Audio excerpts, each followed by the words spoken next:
So this is joint work with Barbara Liskov and Luba Shvira. It's going to appear in next year's VLDB, Very Large Database Conference. That's me.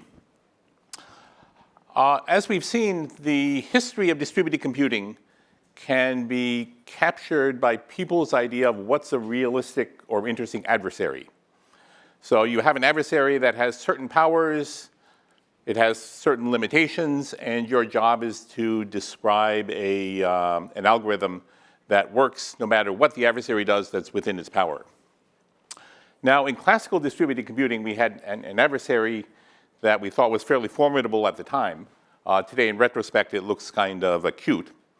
And it can do things like vary timing under some circumstances. Messages can be late. Messages can be out of order. Nodes can crash.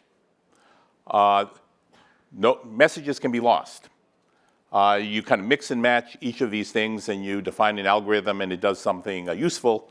And this was kind of the limits of what we thought was interesting in old school distributed computing.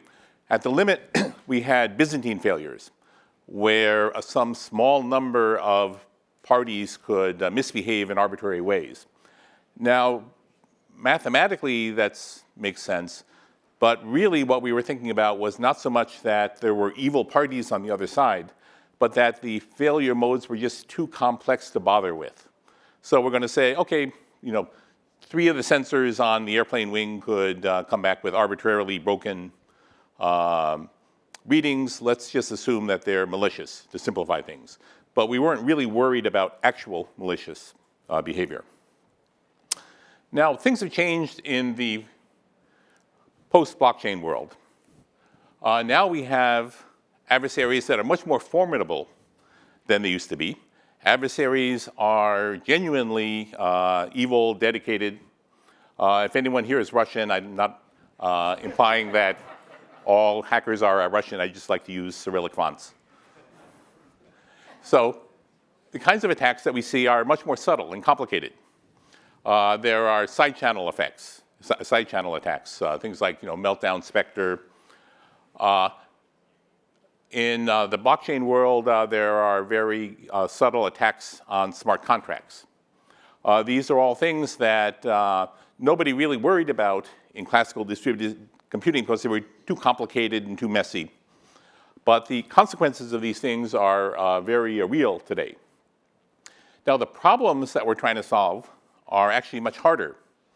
Instead of worrying about how to solve abstract problems like consensus, case-set agreement, and all of these things, we're trying to hold elections. We're trying to build a distributed economy. Now, what I'm going to talk about here is what it means for distributed computations to be correct in a post-blockchain world. That is, classical distributed computing had a very kind of clear idea of what it meant for a distributed computation to be correct. And I'm going to argue that these definitions don't make sense anymore. They sort of kind of make sense, and they're a good launching point for understanding what's going on. But basically, they don't extend to today's world. So let me give you an example of what we'll call adversarial commerce. So here is Bob, who owns a theater and produces lots of tickets. Carol is out there somewhere and is willing to pay for tickets, but they can't find each other. So Alice, the ticket broker, decides that she is going to make a deal among these parties.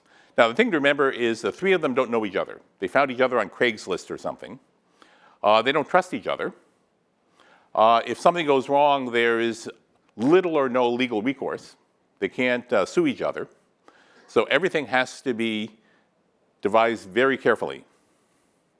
Now, the deal that we want to set up is Carol sends 101 coins of some kind to Alice, the broker, and says, I'd like some tickets, please. Alice breaks these coins up and forwards 100 of them to Bob. Bob then sends the tickets back to Alice. And then Alice sends the tickets to Carol. And this is what we want to have done. This is clearly not how we're going to do it. because if we do this in a naive way, it's clear that any one of them can grab the money or the tickets and run away. We're pretty clear about what we don't want to happen at the end of this.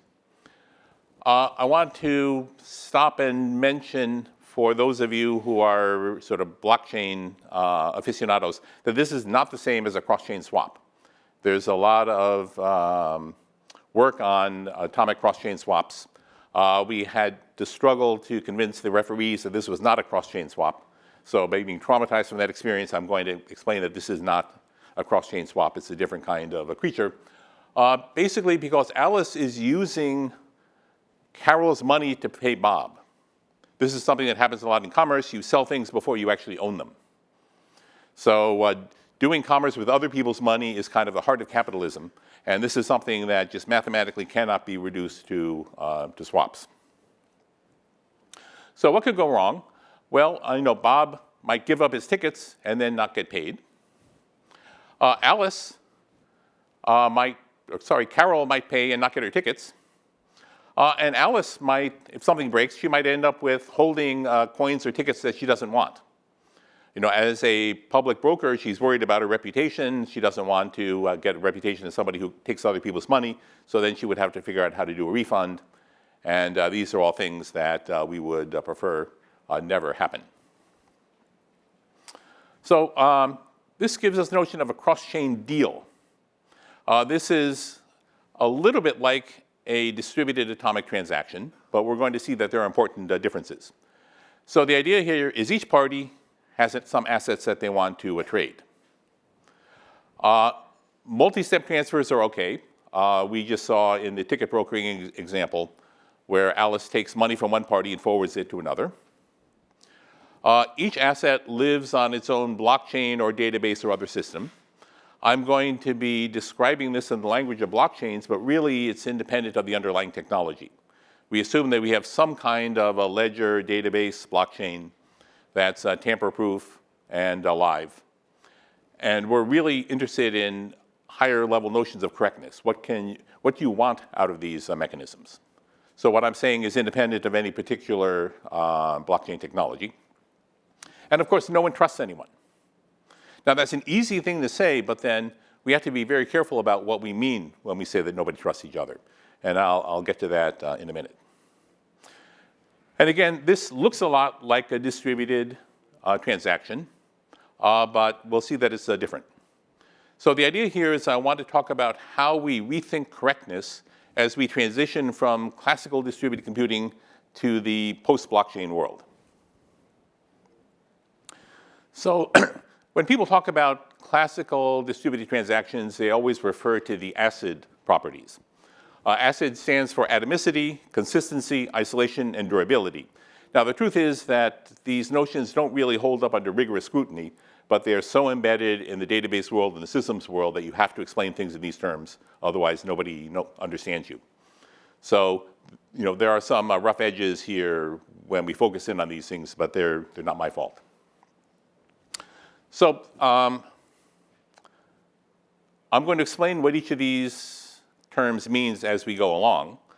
But the point that I want to raise is that these properties don't really make sense in their classical terms in again, a post-blockchain world where we have autonomous parties that don't trust each other, that want to cooperate for mutual benefit.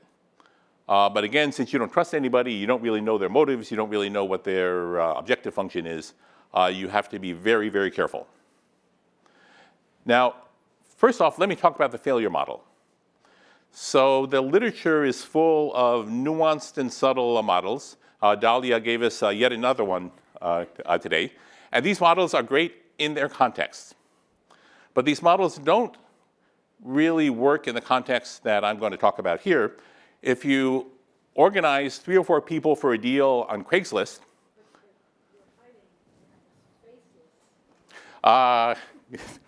yes, this is post-blockchain world. Nobody knows, who you are. Now, if you get 4 or 5 people together on Craigslist, it's naive to assume that a majority of them is going to be honest. It's naive to assume that a third of them are going to be honest. It's naive to assume that any of them are honest. So assuming that there's a bound on who is honest and who is dishonest doesn't make sense in the context of distributed post-blockchain adversarial commerce. We've got to assume that everybody is potentially dishonest. We have to assume that they're all collaborating with each other, like one of these Robert Redford Sting movies where all of the participants except one are colluding with each other. So this is the model that I want. Conforming parties are ones that follow the protocol. So we have a deal. I'm going to promulgate a protocol and say this is what we should do. If you're a conforming party, then you follow the protocol. You're loyal to the protocol and you do what it says. If you're not, you're deviating, and deviating parties might do anything. We don't care what their motivations are. They might be rational and they see a chance to pick your pocket. They might be irrational and all they want to do is just griefing everyone. Maybe they're foreign agents for a competing corporation or government. Maybe they act against their own interest. Either you follow the protocol or you don't. And that's the only model that we need. So as I said, there's a lot of subtle, nuanced models out there. You can be faulty, you can be altruistic, you can be rational, you can be Byzantine. We can't really use that. All we say is you follow the protocol or you don't follow the protocol. And if you don't follow the protocol, you can do anything. You can do things that give you advantage. You can do things that hurt yourself. You can do things that hurt others. So conforming versus deviating is all we care about. Now, let's revisit the acid properties. And I'm going to explain how each of them needs to be changed to adapt to this more demanding model. So classical atomicity says, well, we set up this distributed transaction and either everything happens or nothing happens. If something breaks, we roll everything back. We back out carefully, restore the world to its previous state. If everything goes okay, then boom, everyone gets paid. That doesn't work in a model where the participants are autonomous, where you can't dictate to them what to do. You can only ask them to do something. To take a very simple example, suppose that a deviating party makes an incompetent attempt to cheat. It gets caught, and its deposit gets confiscated, slashed, and the proceeds are given to the rest of the parties. Most systems will consider that as correct behavior. That's a perfectly acceptable, correct outcome when that happens, but that doesn't correspond to atomicity, to classical atomicity, because it's neither all, nor is it nothing, but it's okay. So this very simplistic idea that either everything happens or it doesn't happen doesn't make sense in a world where you can't control or dictate what the participants do. Instead, what you want to say is, we want to split this into a liveness and a safety property. Liveness says that if everybody conforms, then the deal goes through. That's a kind of a minimal requirement. And safety says, in the presence of deviating parties, no conforming party ends up worse off. Now, defining what worse off means is going to require some careful phrasing, some undergraduate level game theory, and so on. But your intuition is probably perfectly okay for realizing this. It says that you can't cheat a conforming party. You might end up having to roll everything back and nothing happens and you wasted some time and maybe paid a few fees, but they're not going to confiscate your retirement account if this happens. Consistency is a little bit of a weird property in this acid world. It says that application-specific invariants and constraints have to be respected. You start in a consistent state, you end up in a consistent state. That's kind of somewhat vacuous, but really what we want to extend this notion to the adversarial world. And here, one useful notion is the idea of a strong Nash equilibrium. This comes up a lot in this world. So here the idea is everybody by default follows some strategy. And this is the protocol. And you sit around, you scratch your head and say, well, suppose my friends and I decide to secretly collude and cheat. Well, the idea is that won't improve your payoff. So there's no motivation for any coalition of parties to deviate from the protocol in game theoretic terms. That doesn't mean they won't, because we don't necessarily assume that everyone is rational. But if they were rational, they would follow the protocol. So the analog for consistency, and yes, this is a little bit of a stretch, says that conforming to any protocol, if you propose a protocol, then conforming to it should be a Nash equilibrium. Because if there's an obvious incentive to cheat and no penalty for cheating, then people are going to cheat. So you should restrict your attention to protocols that are where conforming is a strong Nash equilibrium strategy. Let me give you an example. Here is a generalized swap graph. Everybody has some kind of a resource which they want to trade with someone else. And typically, what do we want? Well, we want all these things to go through. Now, there's a theorem we can prove that says that such a structure is a strong Nash equilibrium if and only if this graph is strongly connected. In other words, there's a path from every node to every other node. Why is this? Well, informally, if that's not true, then there's some subgraph that absorbs resources but doesn't produce any. And then the parties on the boundary of this graph have an incentive to just ignore the free rider subgraph. So there is a better strategy, which is you only trade with people in your strongly connected component. You ignore everyone else. Isolation is another classical property. Basically, it says that no transaction sees another's intermediate states. Okay, this gives us serializability, linearizability, snapshot consistency, this whole collection of classical correctness conditions that basically say you don't need to worry about interleavings. You can treat the world as if it were serial. You know, we're going to try very hard from an engineering point of view to give you concurrency for performance, but as far as semantic behavior goes, you can't see it.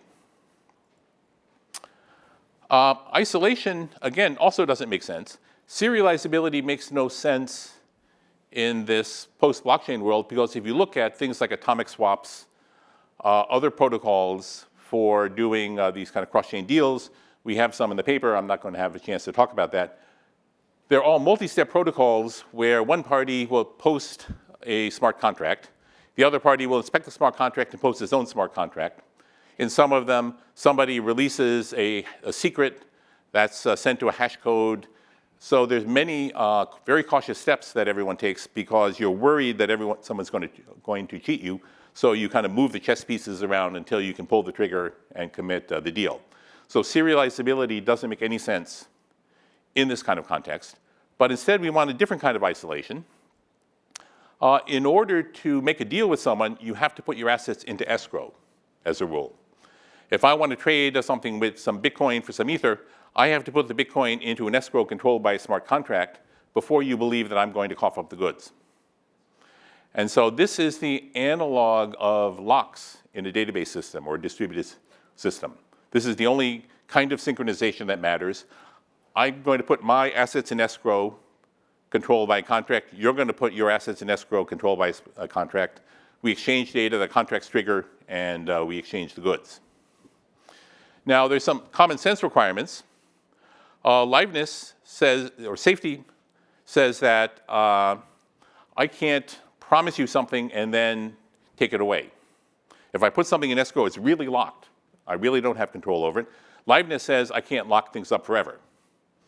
And moreover, I can't have my assets locked up forever in the face of arbitrarily malicious behavior by my counterparties. There's no way that you can trick me into locking my things up forever. Unfortunately, there are many protocols where you can trick me into locking things up for a long time, and that's not terribly acceptable either, but that's an entirely different kind of research. So the last property that I want to talk about is durability, and this is kind of the easiest one to talk about. It says that in the classical world, it says, okay, we write things to disk before we commit. That's a world where everything but disk was non-volatile. That's changing. Database people are very excited about that, but the idea is that before you open the cache drawer, before you fire a missile, before you do anything that can't be rolled back, you make sure that you've recorded everything on stable, non-volatile storage.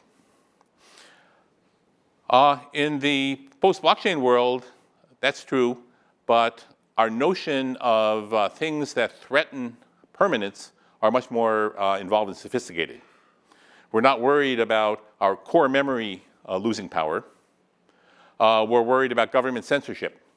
We're worried about censorship by evil corporations, hackers, all kinds of bad actors. And this is where all replication and hashes and so on come in the blockchain world. So to summarize, there's this kind of long-term trend where we started out with kind of centralized computing, went on to distributed computing, and a lot of distributed computing still has a notion of kind of centralized authority.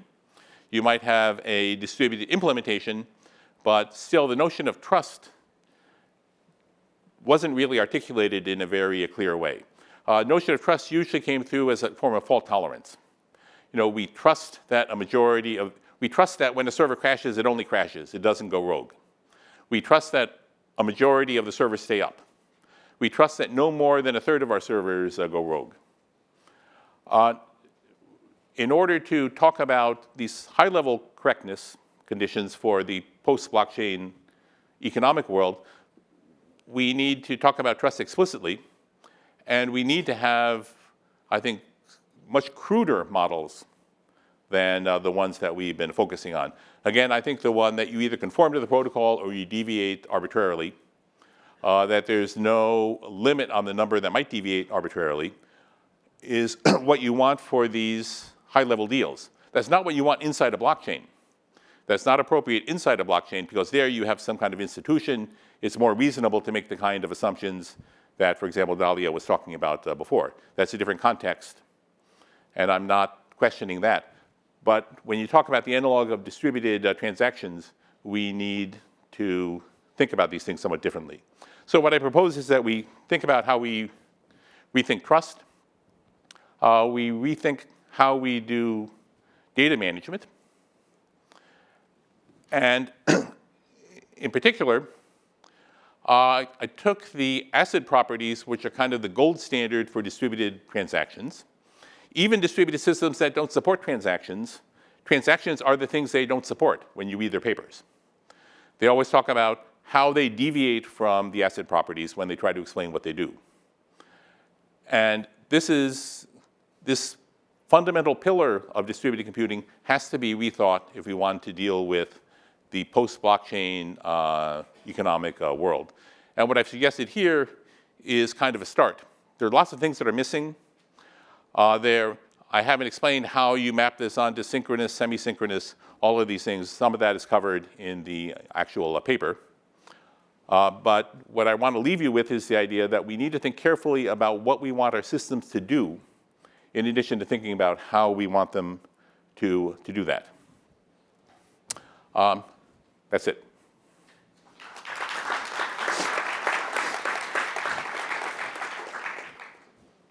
Happy to take questions. So when you were talking about the strong Nash. Okay. Yeah, Maurice, as always, very nice talk. So for atomicity, can we prove that you cannot achieve all or nothing for such systems? Oh, a very common sense argument. Since you can't control, all or nothing must include the deviating parties as well. And so the deviating parties can, for example, if we're doing a swap, I can release my hash key early and you can take my money. I've deviated by not following the protocol. You follow the protocol, but you had this windfall.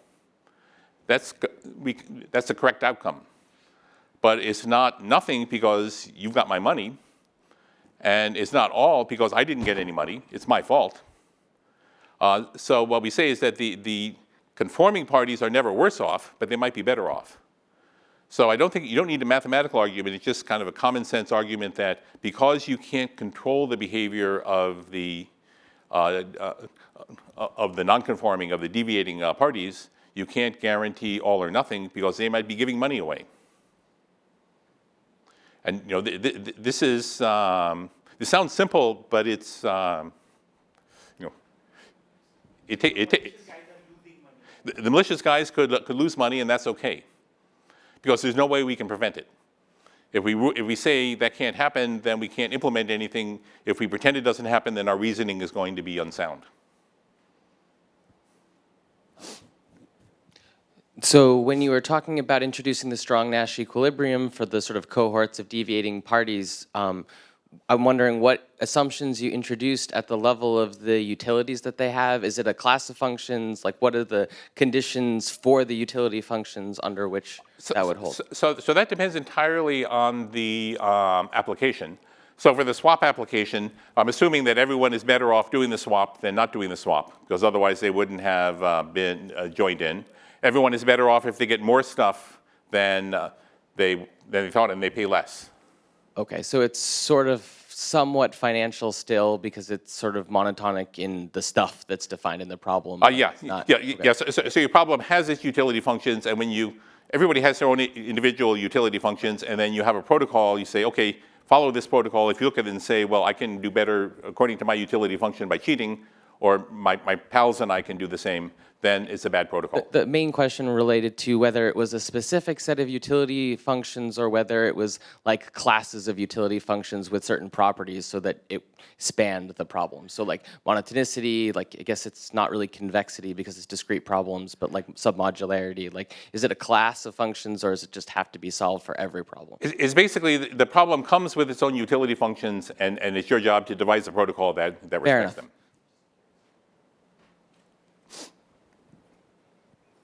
Hi. So my question is actually whether the strong Nash equilibrium could also apply as a design guideline for designing mechanisms for blockchain consensus, because I think that's somewhere where a lot of the time we don't assume strong Nash equilibrium. We assume a much weaker kind where we assume non-collusion between parties, and that they are non-colluding rational, right? But perhaps a better model would be colluding rational, as in even if they're a monopoly that controls the consensus, it's not in their interest to double spend or anything. Like, or is that somehow impossible to guarantee? I don't know exactly when that is and is not possible. It certainly seems like a good idea if you can do it. There's some subtleties where if a majority, like in Nakamoto consensus, if a majority can collude, then cheating. Basically do anything, and they can give themselves lots of benefits, right? They can get them. They could, unless your objective function says, well, they actually want the blockchain to not get a bad reputation and so on. So it's a with proof of work, they don't really have a stake on the blockchain itself. So maybe it's a little different. So designing your distributed protocols so that conforming to them is a strong Nash equilibrium is probably always a good idea, but not doing that is probably also always a bad idea. So would you say it's harder to do that in a blockchain context, in a consensus context, than in a, whatever? I think it's harder to do that in a consensus context because there you do need to make assumptions about how many conforming parties you have. Yeah. Okay. So if I'm trading theater tickets, among three people, then assuming that two of them are dishonest makes perfect sense. Yeah. But if you're trying to do if you assume that a majority of the Libra Association is dishonest, then you have a real problem. Yeah, but then the strong Nash equilibrium means that it's in everyone's interest to be conforming despite other people's actions. Yeah, right? But of course that only works if they're rational. Yeah, and I guess that's a strong assumption. Okay. Thank you. So it's a very inspiring talk. So this is actually, I was thinking about when I'm designing an internal system where I have a multi-step transaction between several components. So in this world, there is actually a trusty environment, right? Because we actually maintain all the components. But we also sort of want to verify like the transaction is going as we expected, not, break apart, right? So I was wondering whether you have some thoughts between, fully trust environment and the fully adversary environment, and in the middle ground where there's trust and verify. How do we, design a system that, can do that? So in the full paper, we talk about a protocol for a semi-synchronous world and a protocol for a synchronous world. And at each point in the protocol, before you commit the deal, everybody can look at it and say, look at everything that's in escrow, look at everything that would be transferred if the deal commits, and you can say, I don't like this, and you can pull the plug and abort the transaction. And this step, which is sort of application specific, where every individual says, am I selfishly happy with this, is something that you don't see in classical distributed databases. Two-phase commit says, if you're still holding the locks, then you commit. Oracle databases don't look at something and say, does this person really deserve a raise? I'm going to abort the transaction. So that's application, in some sense, it's application specific. And the correctness conditions, you have to accommodate that. I think that's all the time we have. So another round of applause for all our speakers. We're moving into the break now, so we'll resume again in 30 minutes.